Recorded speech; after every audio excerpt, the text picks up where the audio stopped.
In this video, I'm going to show you everything you need to know about Wells Fargo CD accounts, the rates, the features, the pros and cons so you can decide if it's worth opening one, even if you don't currently bank with Wells Fargo.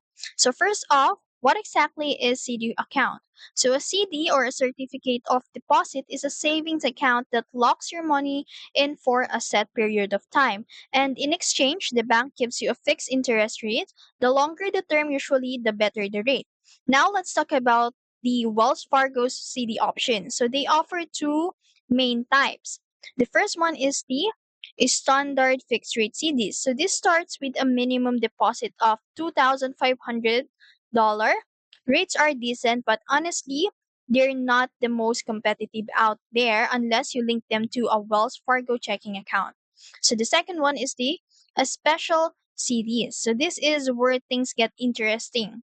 With a minimal of 5% or $5,000, you can get access to a higher rate, sometimes over 4% APY, depending on the terms and the current promotions. So these are short term options like 4, 7, or 11 months. So if you're already Wells Fargo customers and you have a Prime or Premier checking account, you might get a slightly higher relationship rate, so which is a nice bonus. And yes, your money is FDIC insured. So it's protected up to $250,000, and that's it. So the what is the downside about this Wells Fargo CD? So Wells Fargo CD rates are still often lower than what online banks offer. So you'll need to visit a branch or call for some CD transactions. There's limited online flexibility.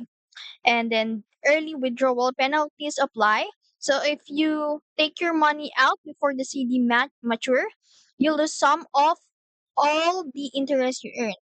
So if you're already banking with Wells Fargo and you have extra cash you don't need to touch for a few months, their special CD might be a safe place to park it. But if you're just looking for the highest rate or more flexibility, you might want to compare it with online banks or credit unions. And that's it. If you found this video helpful, don't forget to like, share, and subscribe to the YouTube channel.